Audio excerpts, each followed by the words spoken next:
start by picking up, oh, and I suppose we should do the introductory stuff first. Let me do the introductory stuff first, and then I'll pick up something from a comment from the from last week's session. So usual housekeeping. This is intended to be a conversation, so feel totally free to jump in and interrupt me. The stuff that we're going to talk about today is really hard. So we're going to talk about children. We're going to talk about pre-children. Is that something? Anyway, we'll try and unpack that. And so let me identify that many of us, I was going to say will be children, many of us will have children. We've all been children. And we may, any one of us, as we're sort of thinking our way through this, we will all of us be thinking about our own relationships, both to our parents and to our children. So let's just recognize that we're going to be talking about some stuff that is, I think, hard. And we're going to be trying to sort of take a step back and unpack that. So yeah, please, jump in when you feel like it. There's an evaluation form. We're going to respell evaluation there. And certificates of attendance. They are available. There's a QR code at the end that you can use to pick that up. If you want the slides, for certain, you're welcome to them. Please email abutcher@healthethics.ca, and Aurelia will send you a copy of the slides. Let's do our land acknowledgement, and we'll, we acknowledge that we're gathered today on the traditional lands of the Anishinaabeg, Haudenosaunee, Nunapiwak, and Atawandaraon peoples. We acknowledge all the treaties that are specific to this area. This land continues to be home to diverse Indigenous people, First Nations, Métis and Inuit, whom we recognise as contemporary stewards of the land and vital contributors to society. This land acknowledgement is a first step towards reconciliation. Awareness means nothing without action. And that was one of the pieces that we were picking up last time. It is important that everyone takes the necessary steps towards decolonizing practices. So let me pick that up.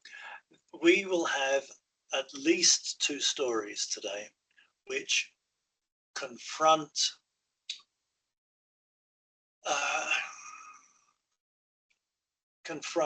systemic racism in healthcare, which grapple with what it means to take seriously the idea that some people might have a fundamentally different view of what is happening in healthcare from the view that we take for granted. So we'll go into some detail on JJ's story, and I hope that will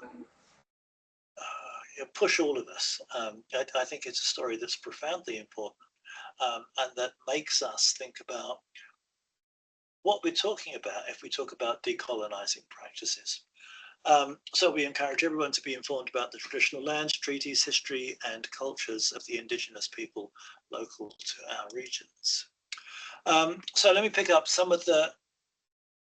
Let me pick up the one of the comments that we got in the feedback forms from last time. So first of all, thank you, those of you that sent feedback. Yeah, I mean, this is a weird way of doing things, right? You sort of I talk, and you sort of throw it out there, and I've got no way of knowing how that affects you or doesn't. So those feedback forms, they are useful. They sort of give us some things that we can think about. I'm going to pick up one, and I hope the person who sent this in is on. Maybe not. There was a question about my bio and credentials, so let me do that. So my background is in philosophy. I've got a PhD in philosophy from Western. There used to be a fantastic bioethics program kicking around in the late 80s. Such a fantastic program that I am half of the graduates. So 2 of us clawed our way through that bioethics program at Western. And since then, I've been working as an ethicist in healthcare. So hospitals, long-term care facilities, the range. Now, the next piece, what about Rob's biases? Well, let me do the conflict of interest piece because that was raised there. It's typically a conflict of interest is taken to be a situation where I've got two competing reasons for doing things. Normally a conflict of interest is something like my personal interest and something like my professional role. So I don't think I've got any of those for these sessions. I'm not promoting any products. The people that are on this call, you are typically associated with healthcare providers with whom our health ethics team has got some sort of contractual ongoing relationship. So I don't think there's a conflict of interest there. Biases is interesting. That's really interesting. So, and as we talk about ethical decision making, I think it really behoves all of us to think about the way in which we bring skin to the game, the way in which we are engaged as persons in the sorts of discussions that we're having as professionals. So sometimes I do this in a jokey way. I sometimes call myself the anti-compassion ethicist. I do that very particularly when we're talking about resource allocation and priority setting decisions. So when we get there, I'll talk about the way in which I worry that an individual's personal, compassionate relationship with the particular person that they're talking about could cloud resource allocation decision making, could cloud fairness. Because I think I want to defend the idea that a compassionate relationship with a particular individual is particular. It's targeted at that individual. And I think I want to defend the idea that when we're making resource allocation decisions in particular, what the compelling value is one of fairness, not my particular feelings about the individual that we might be talking about. Let me push that a little further.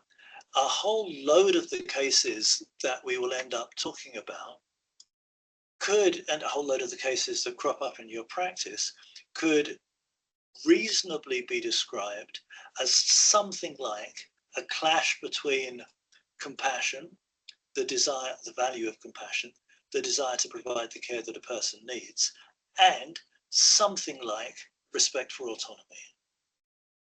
The recognition that independent people get to make their own choices. I've got a nod from Fernanda. Good.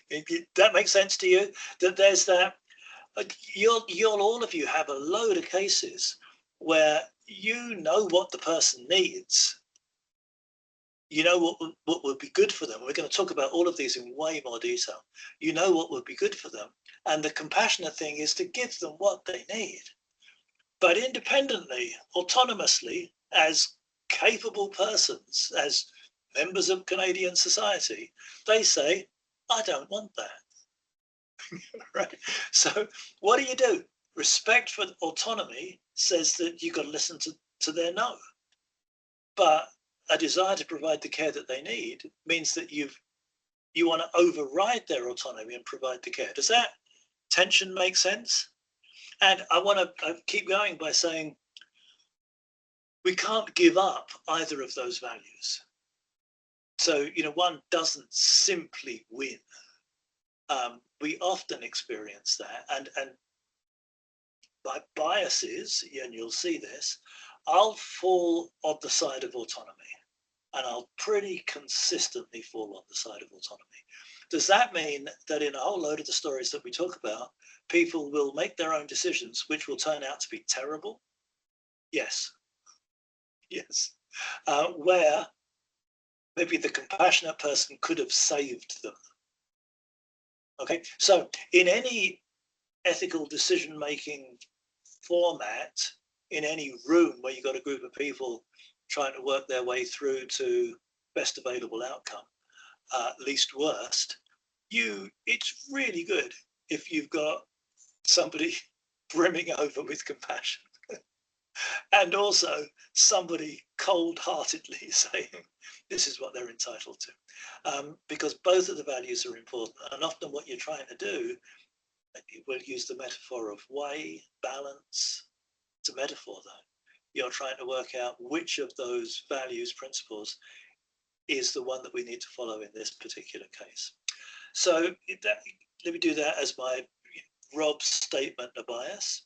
And then the final point that the person who made those comments made said, I struggle with putting personal morals aside when treating a patient with autonomy. And then the rest of the comment is, how is that not being a robot rather than a human? I hope we're going to spend today and next week talking about exactly that, trying to get a more nuanced view of what the clash between a respect for autonomy and compassionate care, what that clash looks like in detail in practice. So I think, we put that as a conflict. It's really simple. It's way more interesting, detailed, when we start to pull apart stories. So thank you to whoever sent that. I hope you're on. And let me keep going. All right. So you should have puzzles of the person up. Is that what you're getting on your screen? So I'm going to try and pick some of the themes that are going to crop up today, and that are going to crop up over the next couple of weeks. Big picture stuff. What sort of thing is a person? I'm going to take for granted that all of you think that you are persons. Go on, give me a nod. And you probably think that the other beings that are wandering around your home, well, apart from the dog, are also persons. I can see a dog in a bottom corner over here. The dog is not a person. Go on, Lindsay. You're going to take me up on that? There you see, she's trying to use an appeal to an emotion there by doing the big puppy eye things. Now, so for certain, we're going to be grappling with, playing with what sort of a thing is a person. I've given you a philosophical name. This is called, in philosophical language, this is the study of ontology, the study of the sorts of things that are. Big picture. The other thing I'll say is, for certain, I'm talking about this in philosophical terms. You live it. You spend your work lives working with things that you think are people. So you answer all of the puzzles you answer them in your actions each day when you go to work. And what we're doing here is taking a step back and trying to understand what those answers mean, trying to understand what the questions are that you're asking or that you're answering, and sort of unpacking that.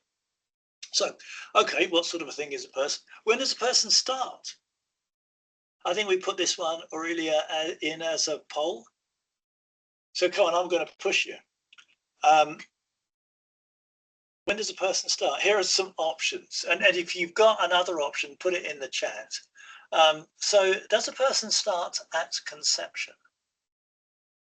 At quickening. So I'm using a religious to biblical term there. The time when the fetus moves and you can feel the fetus quickening. Viability.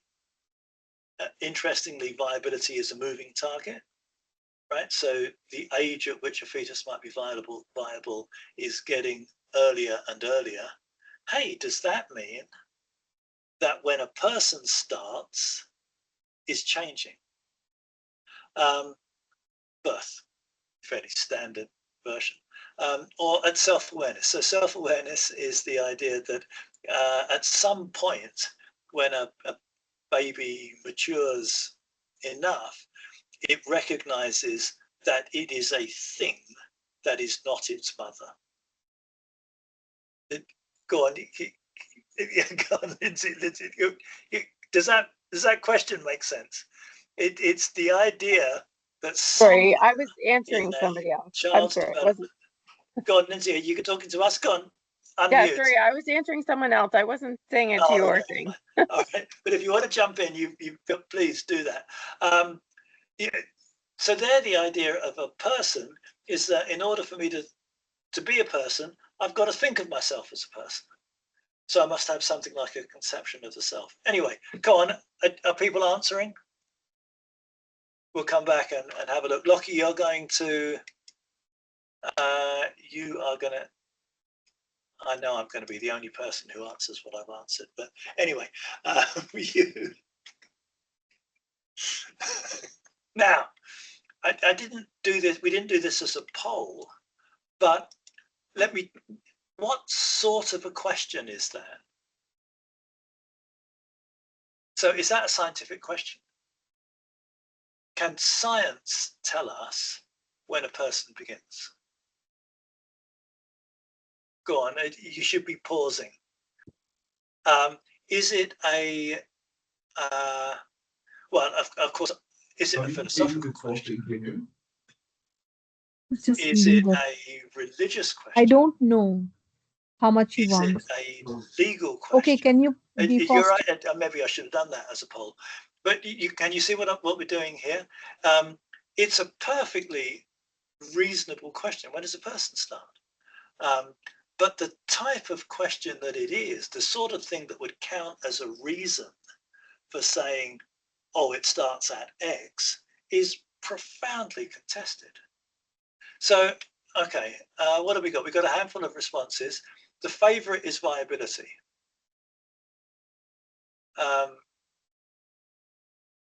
There's more than one person who says it's self-awareness. that would be me. I said self-awareness. But so look at it. More of you say that a fetus becomes a person at viability than says that that happens at birth. So what is our current social answer? When does a fetus get rights? Go on, you should be answering this. You should be putting it in the chat. At birth, right? And until the moment of birth, mum is mum. Ah, look at the words. Is she a mum before she's given birth? Go on, I need puzzled looks from you. The person who is carrying the fetus is entitled to control her own body. Yes? Come on, you should be nodding. This is quite a big deal. I had a phone call from a hospital this week where the puzzle concerned a young pregnant person who is at term, and where the recommendation from her healthcare team was that she have a C-section. Who gets to decide whether she has a C-section?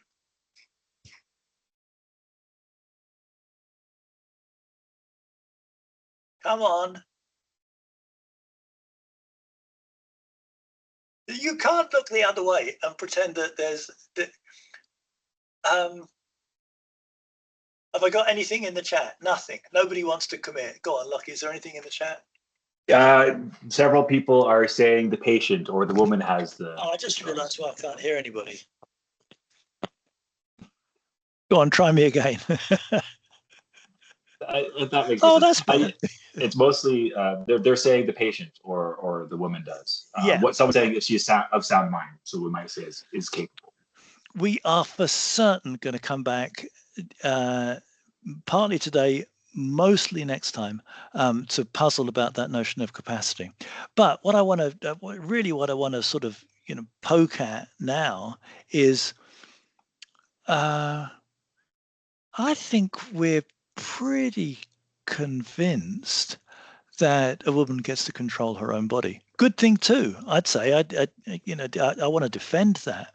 What that means is that she says what happens to the fetus that she is carrying. And through much of the pregnancy, she can terminate. She can make a decision that that pregnancy should stop. Probably even further through the pregnancy, she's entitled to say, don't touch me, where don't touch me could have catastrophic consequences for the fetus that she's carrying. Okay. And I want to sort of go on from that. Tell me what the alternative would be. The alternative to having the woman concerned control her own body is that you would give that control to someone else. That's terrible. Right? So I'm back to in the conversation that I was having, earlier this week. The director of the program said, "Well, the fetus baby doesn't have rights until it's born," and that's pretty much right. There are some sort of fuzziness around the edges, but under Canadian law, the person is not a rights bearer until that person is born.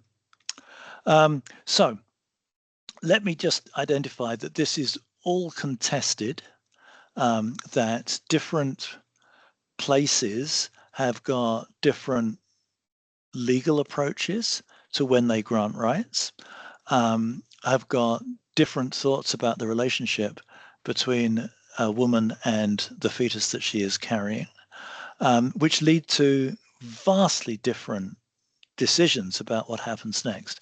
So back to what kind of a question is that? Scientific question? Well, the science will tell us that the point of viability is changing. It's getting earlier and earlier. We can now support fetuses that are born far earlier than we ever could 10 years ago or 20 years ago. Does that mean that when persons start has changed? And doesn't that sound weird? We've been talking about persons for all the time that there have been persons, but we didn't know when they started. I mean, can you hear the puzzle in my voice? That sounds weird, right? We've been talking about persons for thousands of years, but we didn't know when they began. Good. I'm getting Fernanda to that's the puzzled look I want. That's exactly the challenge. All right. So when does a person start? Okay. The next question is, what do you owe persons? So I've done this in terms of respect. What does it mean to respect a person as a person? And so I think those are ethical questions, good and bad, right and wrong of conduct. Rights, sometimes people will talk about rights in ethical terms, sometimes we'll talk about them in legal terms, but that's sort of all in there. That was, what do we owe people, respect and persons. The flip side, what about care and compassion? So maybe we don't owe that, but how do we think about those relationships with persons that we can put under the heading of care and compassion? Ethics again. What duties do we have? Ethics again. What rights do people have? What rights do persons have? Ethics and law. And we'll talk a little bit about this as we sort of go through today. If you think about, if you like, the rights that the infant has, and then the rights of the child, and the rights of an adolescent, and then the rights that might accrue to somebody when they turn 18. And then I can't have a drink until I'm 19, right? So you think about the way in which we gradually give people, as they develop, more and more control, more and more entitlements, rights. so we were talking about the idea of autonomy, independence. So that doesn't accrue to a person the moment that they're born. I grow into something like autonomy. And what are the limits of that autonomy? What are the limits of my independence? What are the boundaries of the things that I'm able to pick? What does it mean to be a person? What does it mean to be the same person through a lifetime? So I was doing a long-term care session. Oh, I told you that last week before we did our piece.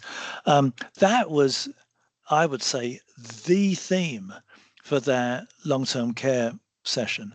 All of those directors of care in that room, I think every one of their long-term care facilities, homes, would have something like a person board outside each of the rooms. And what the person board does is it shows you glimpses of that person's life as they were.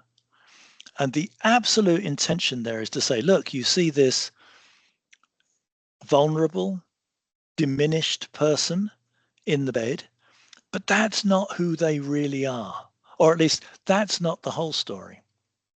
They are this person that extended through a lifetime. Oh yeah. So is that right? So we're gonna play with those ideas. What does it mean to be the same person through a lifetime? We'll do that more in a couple of weeks' time, and then at the end, we're gonna die. What does that mean? So when does a person end? And you can sort of think about, just as we've got the same puzzles about when a person starts, so we've got puzzles about when a person starts, we've got the same sort of puzzles about when a person ends. Sound okay? Okay, all right.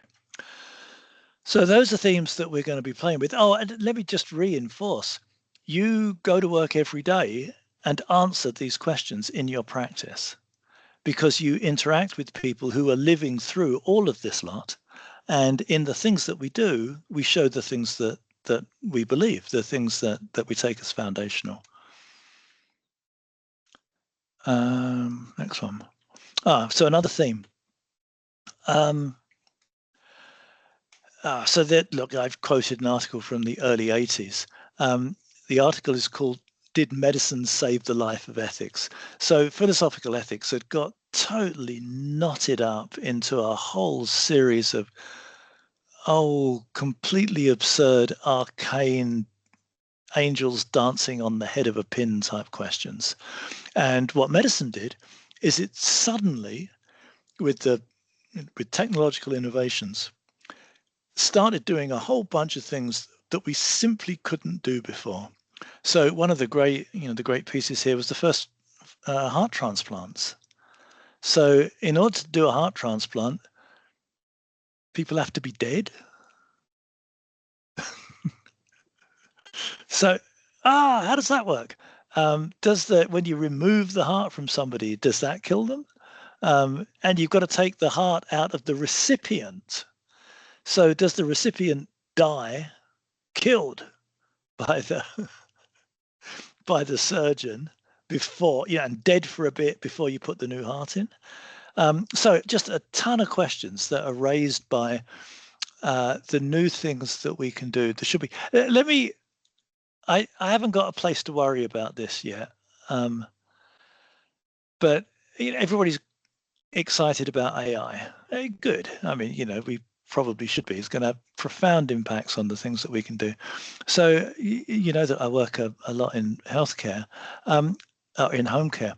There are, I think, a whole bunch of companies that want to create, I'm going to call them AI companions, for people who are lonely, vulnerable, sad. Is that a good thing or a bad thing? So if I get the AI companion to mimic my voice, and I get the AI companion to read, listen to the stuff that I've said, to read the stuff that I've written. And then when I die, or actually, maybe I won't die, but my dear wife will have dementia.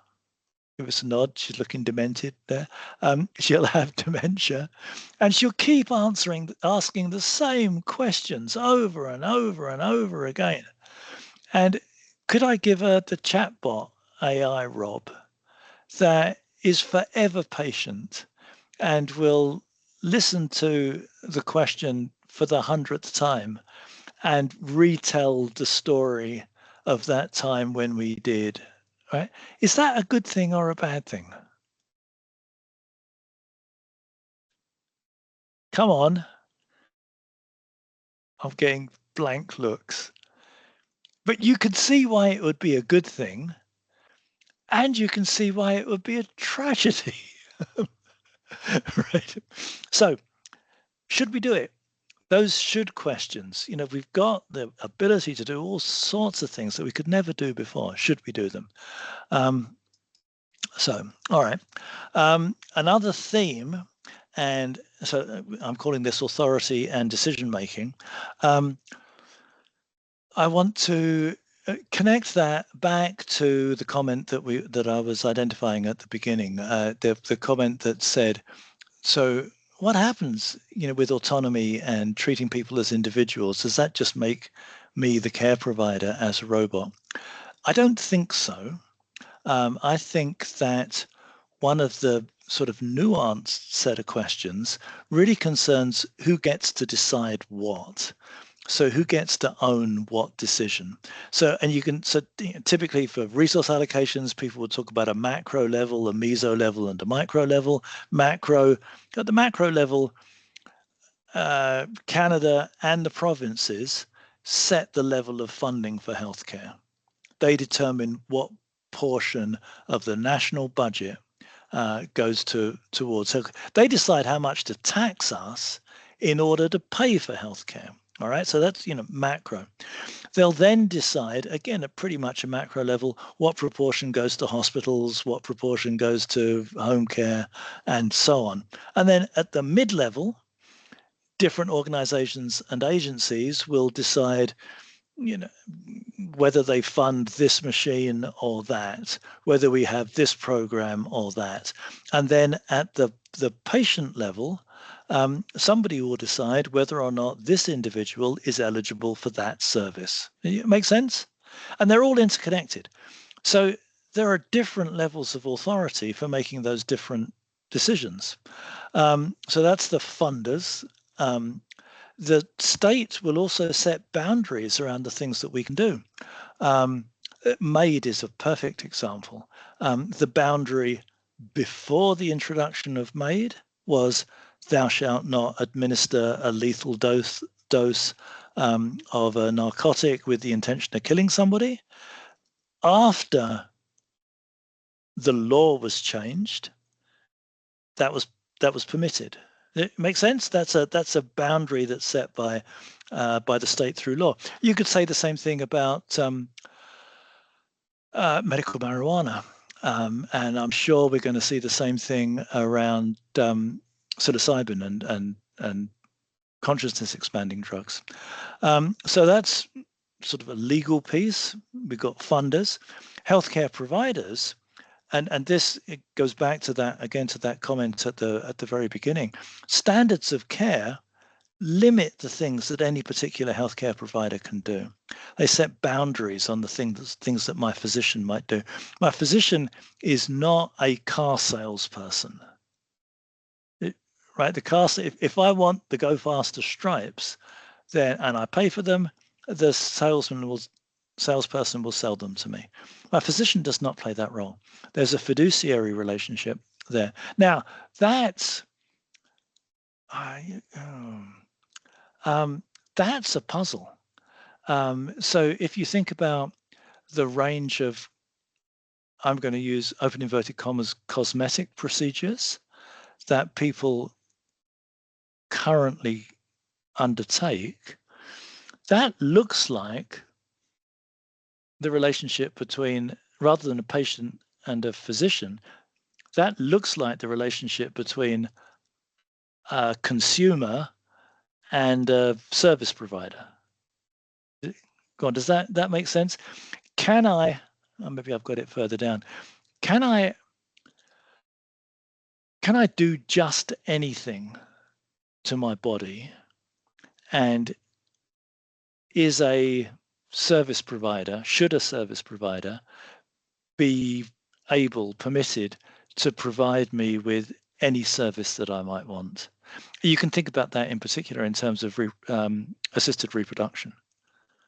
Maybe we'll come back to that. And then we're still stuck with authority. What patients are entitled to do, the boundaries of patient decision making. I can seek treatment or not. I can not show up, right?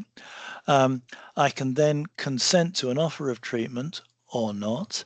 But I don't get to determine what the treatment is. Not within my authority, that's within the physician's authority. Sound okay? So those are some of the themes that we're going to grapple with. All right, let's do through the life cycle. I'm going to start at the beginning. In some ways, I haven't made up my mind. In some ways, it might be better to do adults and then children and old people, because the default, the place we start, is adults. But it just seems to flow if we start with before conception. So I think we've got a poll. Should I be able to sell, in my case, it would be my sperm. Should anybody be permitted to sell their sperm or their ova? Come on, it's a yes or no.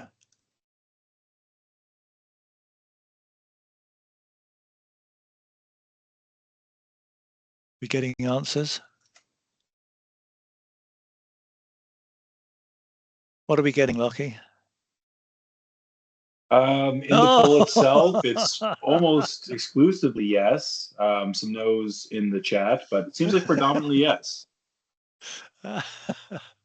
I'm just going to point out that I said no, just so that so that you know. Now, so if not, why not? So let me start with your position, that the dominant position here is something like, it's my body, I can do whatever the bloody hell I like with it. Can I get a nod? Now, I've put this a little further down there. It's a bit about identity. Who's the I that's got the body? Go on. Does the question make sense to you? We were doing what sort of a thing is a person. Does it make sense to say that I, Rob, am a separate thing from Rob's body? Come on, you should be thinking, oh, I can see why that's a challenge. Because when I phrase it that way, right, what can I do with my body? It makes it sound as if I am some sort of a thing and my body is a different sort of a thing, and I, the person thing, is able to do stuff to Rob the body thing. That's the way the language works, but I'm not sure. I'm not sure that that's. Go on. Fernanda's helping me again because she's doing the puzzled look. Are you okay with the puzzled look, Fernanda? It's so anyway. Let's what we're sort of doing in the language is imagining that the body is a type of a thing. It's the sort of thing that can be commodified. It can be bought, sold, traded. Now, interestingly, we completely accept that I can give it away. So Canada has got rules against selling sperm and selling eggs.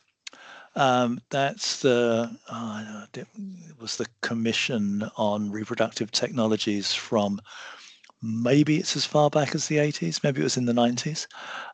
And what they said was that it should be prohibited in Canada in order to prevent exploitation and limit commodification of human life and reproduction. So you're getting a whole load of philosophical stuff here. Could I sell myself into slavery? You're going to say no. Why? Because because a person is the sort of thing that cannot be owned by another person. It's just not that type of thing. Does that make sense? You can't persons cannot be bought, sold, or traded. Now, hockey players can, as hockey players, but you're not selling the person. Does that make sense? So you've always got to be able to quit and go do something different. We're not allowed to bind ourselves as persons into a contract that is a contract of slavery or servitude. Now, because we want to say that's not what people are. So now the argument that was used in that Commission on Reproductive Technology, the argument is that sperm and eggs are the constituent parts of persons, and we're not going to let, or we should not, commodify that. We shouldn't turn it into the sort of thing that can be bought, sold, or traded. You can give it away, but you can't sell it. Now, those of you who answered yes should be saying, well, why not? You could sell your hair. Should I be able to sell my kidney? Do we put that one as a poll? Clara, I can't remember. If it's there, throw it up. Can I sell my kidneys? No, I better not sell both. Can I sell one of them? Should I be able to sell one of them? So, and look at what we're doing as we ask the question. We're doing about 9 things all at once. We're thinking about what it is to be a person. We're thinking about something like did I do it here? Look, I did mind, body, brain, spirit, soul. We're sort of asking, okay, so what's the person? Does personhood reside in my mind? Does it reside in my mind and body together? Does it reside in my soul? Go on, you should be going, and let me tie that back to continuity of through a lifetime. If we were to say something like, identity, Robness is in his sense of Robness, then on the progression of my dementia, I could lose Robness way before I die. Does that make sense? I cease to be the person that I am. No, I cease to be the person that I was way before my physical body dies. Now, that's tricky. Probably not the way we currently think about things. But that tension is completely present in long-term care, in end-of-life care, in the struggles that families have with their loved ones as their loved ones lose the identity that they had. So we'll get that at the end. The freezing eggs. I was listening to, I think it was the CBC not so long ago, and it was a program on the prevalence of young women who are completely self-directed, high-powered, typically in positions of responsibility and authority with the companies that they work for, freezing their eggs in their sometimes in their 20s, often in their 30s, with a view to extending their reproductive lifetime. So they don't want to have babies now, maybe for a whole variety of reasons, not the least of which is that they haven't got a partner that they want to have babies with. So in order to keep your options open, you freeze your eggs now in case you might want to use them later. What do you think? Good idea? Terrible idea.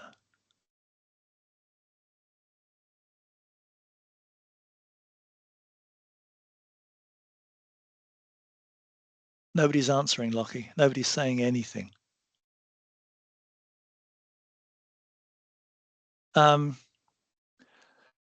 I'm not going to answer it. I don't know if it's a good idea. It presumably gives people choices that they would not have had otherwise. That's typically a good thing.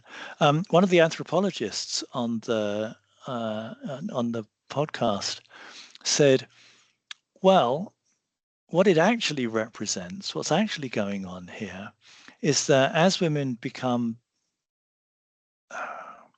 more independent, more self-directed, the pool of men who are interested in becoming husbands and fathers with women who are powerful, self-directed, make their own choices, the pool gets smaller and smaller.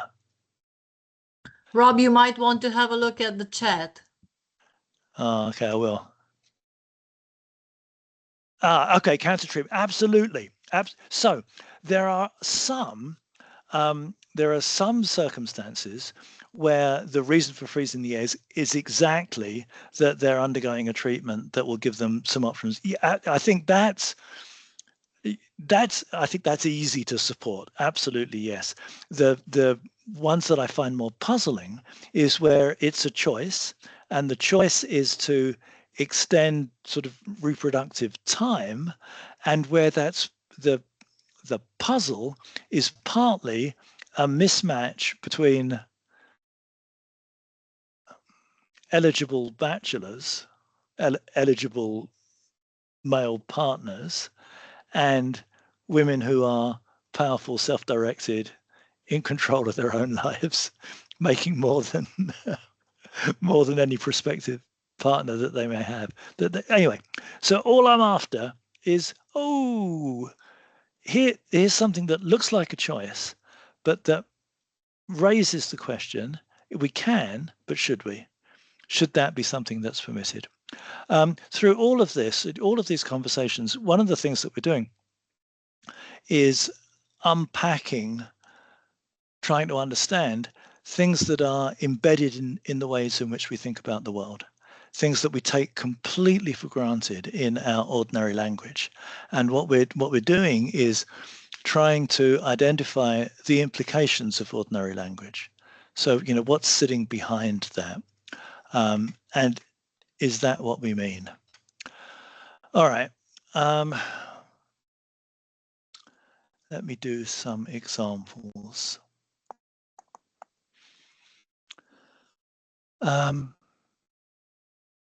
This is a we can but should we question, the first one. So this goes back a number of years. I was doing a session out west somewhere. It was an accreditation session, so we had representatives of a whole load of different organizations in the room, and all of those organizations were getting ready to do to go through the accreditation process. One of the groups that we had was a team from an assisted reproduction clinic. Now, should we identify that those clinics are for profit? Does that make a difference? Don't know. I'm just going to say that they are. The story that the director of care told the group was that she had a young woman in her office. So the young woman was in her early 20s.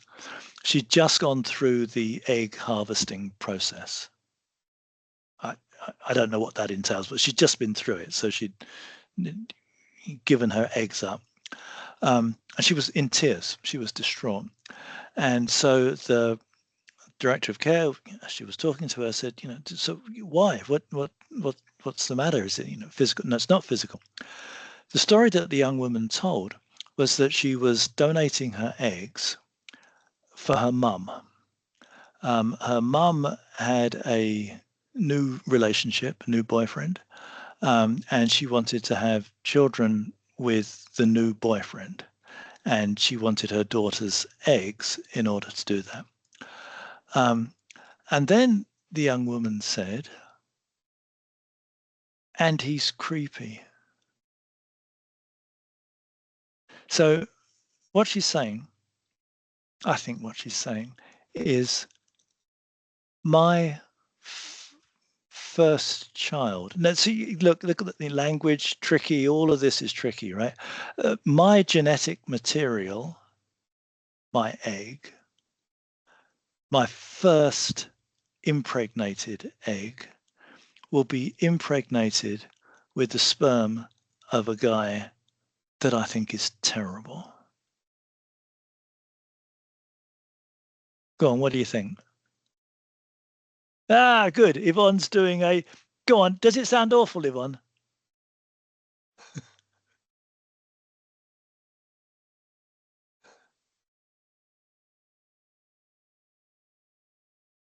Oh, yeah, I'm getting weird. Oh, look, weird, yes. But let me do the however. If people are autonomous and independent, we can be as weird as we like, can't we? How do we put the boundaries? My daughter, Corinne, thank you. So, yes, look, we can do this, but should we? This is the, so what are the limits? Should have said no to her mum. Well, let me keep going, because then she said, and they pay my tuition. So, good. So, look, the first thing to say is that the dynamics in families are significant. It's a mum, right? If you're the mum and you want your kid to do something, there's a pretty powerful undercurrent that the kid ought to do it. Right? Now, mums shouldn't ask dreadful things. I totally agree that they shouldn't, but sometimes they do for whatever reason. Now, the poor girl felt, oh, look, now, have I betrayed my biases? This completely autonomous, independent young person, who I just called a poor girl, is in a terrible position, right? She loves her mum. She wants her mum to be happy. Well, yeah, look, there's plenty out there. You'll know this. You'll know plenty are weird. So, number one, you think about the way in which those relationships interact with each other. Think about the pressures on that poor young person. Number one, coercion. Now, good. Odd request for your daughter. Absolutely. Absolutely. Coercion. So this is, I think we sort of did a theme. What are the limits on the choices that I can make? The flip side of that would be, what are the limits on the things that you can do to persuade me to make the choices that you want me to make? All right. What's the difference between persuasion and coercion? Now, if I call it coercion, we know it's bad, right? But how do we tell the difference? In the healthcare context, all of you have a version of the story of trying to get a DNR. I mean, it's terrible, right? We're educating. Patients will often describe that as bullying. I've had 6 different people come in to have the same conversation, trying to tell me that I should agree not to have a resuscitation attempt. You're just trying to bully me. Look, so yeah, Belinda and Elaine, you're not kidding, it's a serious decision. Absolutely. what does consent look like? How could you possibly know in advance what it would be like to feel that your genetic material had made a person with a guy that you think is creepy? How could you know what that feels like? I've got, anyway. All right. All I'm after, it's real. That's a story. Morality. So I'll use ethics, morality, sort of pretty much interchangeably. What are the boundaries on the things that the reproductive clinic might do? So there are all sorts of weird stories from around reproduction, right? There's pregnancy for women in their 50s, so women who carry gestationally, so they carry the fetus into their 50s. Should a reproductive technology clinic be permitted to implant that fetus in a woman that old? There are puzzles about how many fertilized eggs are implanted, right? So there are a whole bunch. There was a woman who had 8, right? What's the boundary there? Can I say, oh yeah, give me a pile, more the merrier, and the better chance I've got of getting 1 or 2 out of that? Don't just put 1 or 2 in because they might not take. Stick in the full half dozen. You okay with the? And what are the criteria? Are they clinical criteria, or are they, Yvonne's point, moral criteria? No, we're not going to let you do that because it's not good for you. Octomum, exactly. Can you see the puzzle? We're stuck back to, what are the limits on autonomy? What are the limits on the choices that I could make around reproduction?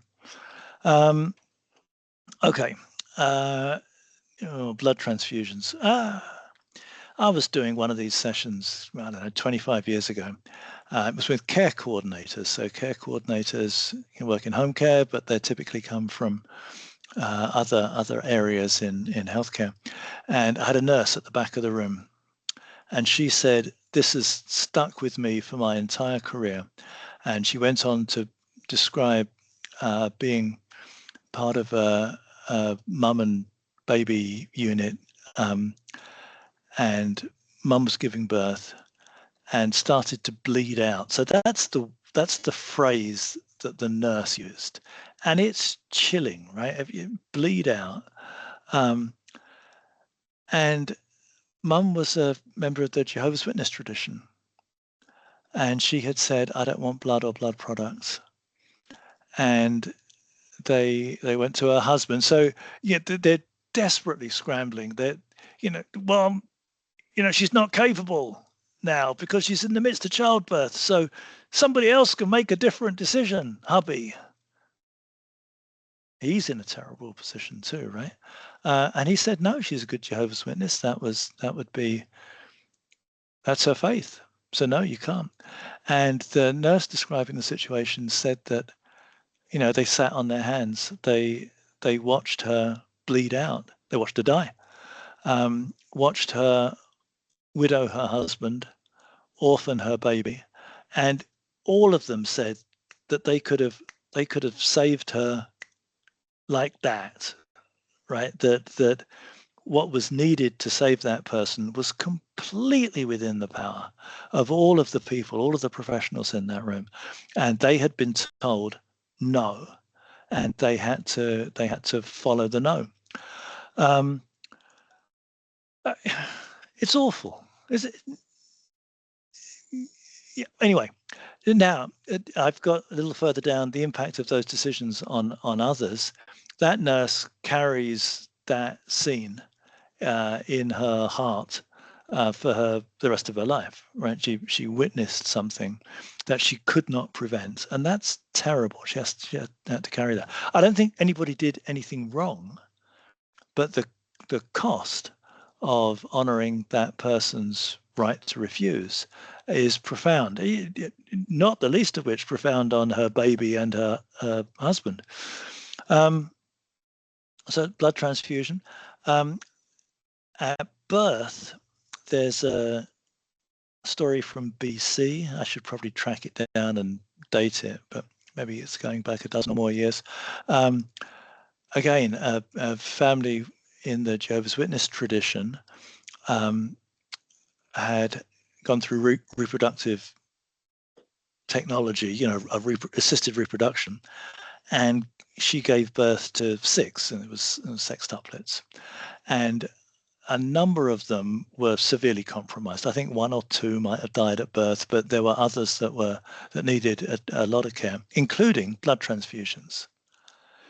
And what the parents said was, no, don't provide blood transfusions to these babies because we are members of the Jehovah's Witness tradition.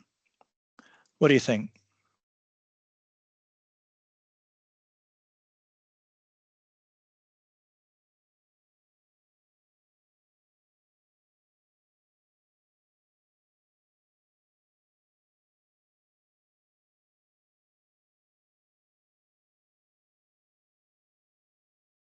Come on.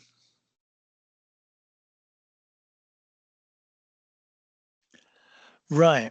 So now what we're talking about, so we've made a shift. We've gone from decisions about my body, decisions about mum making decisions about her body, to making decisions about somebody who is now born. Right. So that these infants are no longer inside her. Does that make a difference?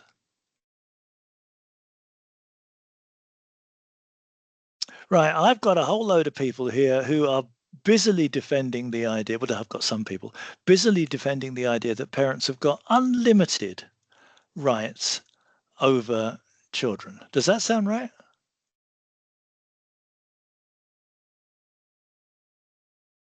Let me ask the question differently. Do you think that those babies are in need of protection? Do you think that that decision by the parents should be reported to the Children's Aid Society?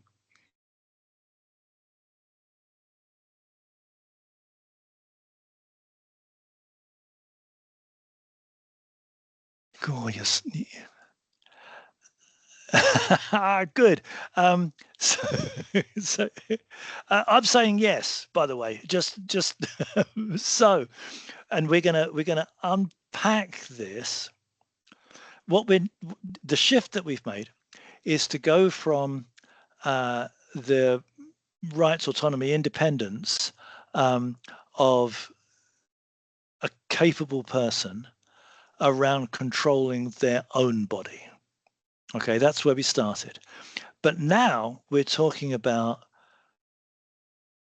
decision making on behalf of another person. You okay with this? We're now talking about decision making around those infants. Do we as a community have an obligation to protect the interests of children against the decisions of their parents? Fernanda's giving me a yeah. I think that's absolutely right. So let me try and unpack it. I can't remember where I put this here. I don't want to do that one.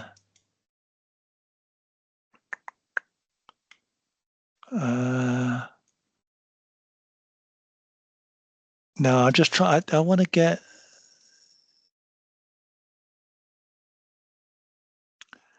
Maybe I need to do the stories to get there. Sorry, I'm just trying to work out exactly the way to come at this. So maybe we should take a step back. Let's do the rules. The rules are no treatment without consent. You should all nod, right? That's the Healthcare Consent Act. We're going to deal with that in a lot more detail next week, but the rule is no treatment without consent. However, in order for me to consent to my own treatment, I must be capable of consenting, able to understand and appreciate. We should all be nodding, yeah, we got this. There's no age of consent to healthcare treatment in Ontario. I just need to be able to understand and appreciate. The example that we've given of babies, clearly they are not capable of understanding or appreciating. This is a paradigm case of a person who is not capable of consenting. Good. So then you've got to go to a substitute decision maker. Also good. And typically we go to the parents. That's the obvious place to go. I've got a whole pile of examples. That's the obvious place to go. Why do you go there? Maybe I'll put this in here. No, I didn't. So why do we go there? Two possible, maybe three possible reasons. One possible reason would be that they own their children and they're entitled to make whatever decisions they want about their children. I don't think that's right, because I don't think children are the sorts of things that can be owned, because people can't be owned. So I don't think that can be it. You can go to it might be that you go to the parents because they are the people who have their children's best interests closest to their hearts, that they want more than anybody else what's best for their children. That sound plausible? Okay, is there another one? I don't know. Maybe those two will do. What that leaves unanswered is what we mean by best interests.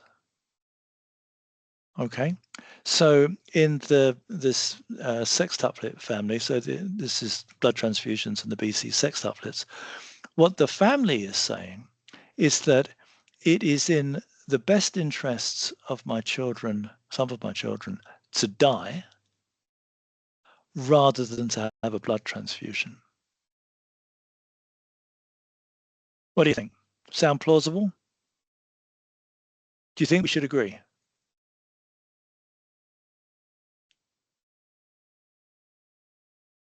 No, okay, good. I'm going to find, I put in a new slide. I've got to find it. I did it here. Because I want to capture, I'll go back and do some of the other stories in a moment, but let me capture this idea. So I've given you the purposes of two acts. The first one is the Child, Youth and Family Services Act. I think that's, I don't know, 2017 maybe. And the other one is the Healthcare Consent Act, 1996. Now, the purpose of the Child, Youth and Family Services Act is, the paramount purpose is to promote the best interests, protection and well-being of children, right? It's all about best interests of the kid. What it accepts is that we as a community have got an obligation to protect and promote the interests of children. Does that make sense? That we can't just stand by and watch. That's the commitment there. Contrast the Healthcare Consent Act. The purpose of the Healthcare Consent Act, 1C, to enhance the autonomy of persons for whom treatment is proposed. The purpose of the Healthcare Consent Act is to promote autonomy. The purpose of the Child, Youth and Family Services Act is to promote a child's well-being. I want to sort of bang home the difference in the way in which the legal difference, and it reflects a conceptual or moral idea, the difference between the way in which we treat kids and the way in which we treat grown-ups. So we accept for kids that we've got an obligation to promote and protect, and to promote their best interests and protect them. So could a parent be wrong about what was in a child's best interests? Yep. Which is exactly what would authorize the state through the Children's Aid Society to step in and make some different decisions. So what happened in that case was, I went too far up. What happened in that case was that the court indeed ordered that those children be taken into protective care, and blood transfusions were authorized. Their lives were saved because the state was not prepared to allow parents to medically neglect them to death. Go on, what do you think? Do you agree?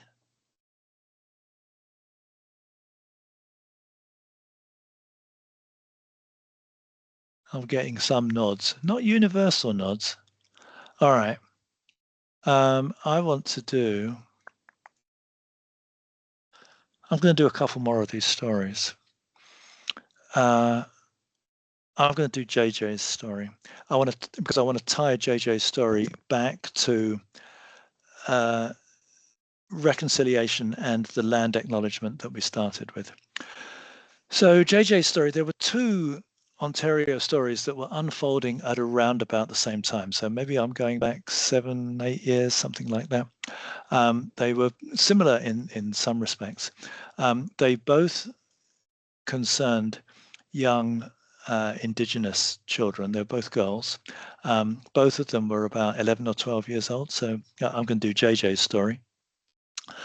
She had leukemia, and she was being treated at the Hamilton Health Sciences Children's Hospital. So undergoing a course of treatment for leukemia. Does that work? Treatment for childhood leukemia? Absolutely yes. Almost entirely successful. That is a really high success rate. She was about, I think the story was that she needed 20 days of consecutive treatment or 30 days, and she was about halfway through, something like that. And then there was a disagreement between the family and the healthcare team that was treating, and the family took her out of care. They took her out of care and went to a let me identify my biases, went to a quack clinic in Florida, which was claiming to use indigenous healing methods. And so you get my biases, quack clinic claiming, okay? So they were, had alternative complementary approaches to care. So you be the hospital, what should you do? You've got a child, she's 11 years old, she's been taken out by a family, taken to somewhere to get treatment that you absolutely believe is not treatment, will not be successful. And you've got treatment that will be successful. Do you call Children's Aid? Go on, put it in the chat.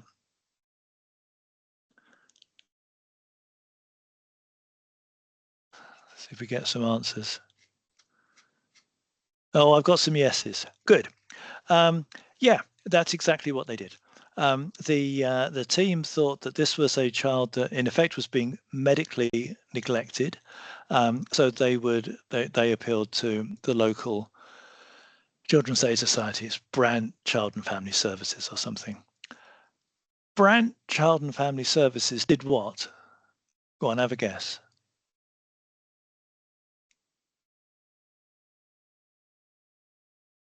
Nobody's putting in nothing. They said, this is not a child in need of protection. They said, this is a child that is being cared for by their parents. Now, what are they doing here? So that's so Belinda and Elaine, that's sort of what Children's Aid said. So let me go back to, what does reconciliation look like? We've got a terrible history of using Western power, however you want to describe that, to pull children out of their family environments, out of their indigenous family environments, pull them out of their cultures because it's good for them. Right? It's terrible. So I think what Brant Children's Aid was doing was saying, we're not going there. No, we're not prepared to go in and to break up another indigenous family. Nope. Something like they're entitled to make their own choices. So culturally, they can choose which type of medical care they want. That's pretty much what Brant Children's Aid said. So what do you think? Should the hospital stand down? They have spoken to the duly constituted legal authority who is charged with the protection of children in our community. And that agency has said, no, in our judgment, this is not a child in need of protection. I've got a yes, they should stand down. Do you know what? They didn't. So, no, good. I'm going to get to Amy's comment. How does the 11-year-old? I'll get there in a minute. But I need a minute to get there. They didn't. So the hospital incredibly took Children's Aid to court. How fantastic is that? This is a group that really felt that they had an obligation to protect the interests of their patient. And they felt that their patient was being medically neglected on cultural grounds, medically neglected probably because the people that they were trying to work with, failing to work with, had a mistrust of the Western medical system with pretty legitimate grounds. All right. So it went to court. The case is fascinating. Turned out that the judge who heard the case was a member of Six Nations in the Brantford area. So he certainly had some sort of indigenous background. His ruling was really, really interesting. He said that in his view, the family had an indigenous right. So that's going back to Belinda and further up. Belinda and was it Belinda again? Yeah, Belinda and Belinda, consistently saying that there's an indigenous right. What the judge said, there's an indigenous right to native healthcare, which predates, was there before settlement, before colonialism, and that trumps whatever it is we might be doing now. It's like I forget the name of the guy, the case around hunting and trapping in New Brunswick, right? Elaine, I'm going to, Belinda and Elaine, I'm going to come back to you because I really want to hear what you've got to say about this. So, but let me finish the story. So that's what the judge said. So his judgment was, leave them alone. That's their right.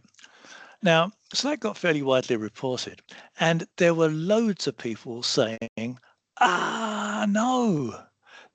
Not only does that grant a right that had never before been granted, but it completely removed from the protection of children's aid societies native children. And that sounds terrible. That we as a community are prepared to say, well, we'll step in and protect some kids, but we won't step in and protect others. That's awful. So about 2 weeks after the original judgment, there was issued what was called a clarification. So this is a clarification which completely overturned the original judgment. The original judgment said that there was a right that entitled them to say no. The clarification said, but of course nothing there diminishes the authority of children's aid societies to act in the best interest of children. So it sort of took us back to the beginning. What subsequently happened is that the hospital and the family managed to reconnect. It was reported that the reason that the family had left was to do with a sort of sneering, supercilious attitude of the healthcare providers that was devaluing some of the traditional practices that the family wanted to engage in. So I think it'd been around smudging and sweetgrass, and that there was yeah, whatever, do it if you like, doesn't make any difference. Just get on with it. And we'll provide the care that your child needs. And that there had been a breakdown in the relationship between the family and the healthcare team. So again, I'm trying to do half a dozen different things at once. What would reconciliation look like for that family? What would reconciliation look like for that healthcare team? So probably from the very beginning, that healthcare team needed to recognize the very particular needs of that family in their situation with their background, and that they had to do things that were different in order to build a trusting relationship between that family and the healthcare team. So I think the sort of the bottom line message, but having said that, when that broke down, the state was still prepared to step in and protect the child. So that's this fine tension, balance between respect for the needs of that family, coupled with, but when respecting what you need doesn't mean that you can do just anything. We still have an obligation to protect those children, right? So eventually there was a reconciliation. The child was treated, and as far as I know, JJ is still alive, and doing okay. One of the things I want to do with that is to puzzle about the limits of decision making on behalf of children, and to do that using the additional layer of challenge that comes with this family having an Indigenous background. Make sense? You can see why we're sort of pushing those ideas. So I've got to pick up Belinda, the 11-year-old. Just about everybody agreed that there was no point in asking the 11-year-old. So I think the judge had a conversation with her, but everybody accepted that she was this particular child. So not any kid, but this particular child was not in a position to make a decision that was her own. Right.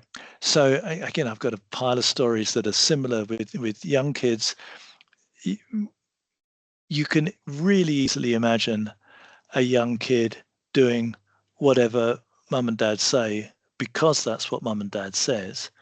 And you can just as easily imagine a little kid not doing what mum and dad say because it's what mum and dad say. Right. So you can, and the puzzle there is what weight the things that a child might say will have in decision making. The language that gets used around children's decision making is not normally the language of consent. If the child's not in a position to consent, people will talk about assent. Yeah, absolutely. Yeah, I mean I think that's it. And to pick up Belinda's point there, that's the job of parents, right? Parents we're supposed to be guiding, nurturing, influencing, until such a time when the child is, independent and autonomous enough to make their own choices. All right, I'm going to say one more thing and then I'll stop. We've been talking about decisions not to treat. The flip side of that, when we're talking about healthcare decision making for children, are demands or decisions to treat. So again, I'm sure all of you have got examples where the family demands are such that the healthcare team takes the view that the things that are being requested will not benefit the child. They may keep the child alive for longer, but under conditions that are so onerous that it is reasonable to say that the child would be better off dead. I put that really bluntly, but I could put it slightly differently, where the burdens of living do not outweigh the benefits that might accrue from that. So the two cases that I've referenced here, one's a London case, Baby George's London. The team at London Health Sciences believed that continued attempts to keep this child alive would be torture. I'm using blunt language. They recommended withdrawal of life-sustaining treatment. Family refused. That went to look. So I've got Richard saying torturing a kid for a test that served no purpose. Yes. So there are multiple examples of the way in which that might work, where the continued attempts to treat are so burdensome that an external observer could reasonably say, we should stop doing this because we're just prolonging the agony, and typically with no prospect of there being a recovery. It's one thing if we're doing something which is terrible in order to achieve a result that is good. But if we're doing something that's terrible in order to continue the terribleness, then it's really difficult to explain why that's a good idea. Prolonging the inevitable, exactly. So what's the role of the healthcare team there? In the London story, the team went to the Consent and Capacity Board. Consent and Capacity Board ruled in their favor, but the team was still unwilling to physically remove the life-sustaining treatment that would have that child die. The child ended up being transferred to, I want to say, Cincinnati, to a faith-based institution. Was there for a number of months, returned home to Windsor and died. So about a year after the original attempt to withdraw care. Charlie Gard is an English example. The system is a little different. In England, it goes to the court. The court refused to treat. The family wanted to send the child to the Vatican hospital. I think they were prepared to take it, but the court prevented that because they said it would be bad for the kid.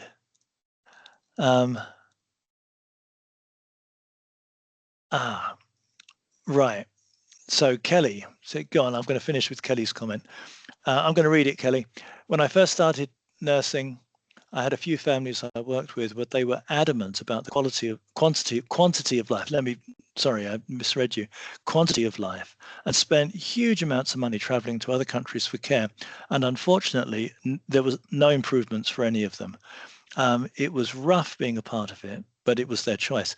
And what we've been talking about through all of this is what the limits of parental choice might be. What are the boundaries, and who sets those boundaries?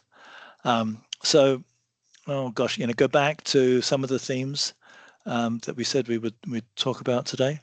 The theme of authority and decision making and what the limits of that authority might be. We've been talking about decisions on behalf of kids, where we've got what we're trying to do is assess from the outside the lived experience of that child on the inside. So we're stuck trying to assess something like best interests from an external perspective. We'll pick that piece up next time. Go on, is that enough? You got things to think about? Let me leave you with, I think I put it on one of the slides a little earlier up, talking about decision making in children. At the moment, it is prohibited. Futility. Lindsay, we'll talk about futility next time, or maybe the time after, but we'll for certain talk about futility. It's a really big and I think significant topic. So at the moment, people under the age of 18 are not permitted to have medical aid in dying. Right? You know the rules. Should they be permitted? So we'll start with that as a poll next week. Should people under the age of 18 be allowed to have medical aid in dying? And if we were doing this as a test, I'd say discuss at the end of it. So beginning of next week, I want to hear what you're going to say. Richard, we'll miss you. They are recorded, so if you felt the desire to go back and have a look at it, you'd be completely welcome to do that. We okay for next week? Done? Good night, and thank you for sticking with it. Oh, I should say we need to show the like that QR code. That's right. There you go. Thank you. And yes, we certainly like your feedback. That is useful to us. So thanks all. Thank you. As a human being now today, you are not a man that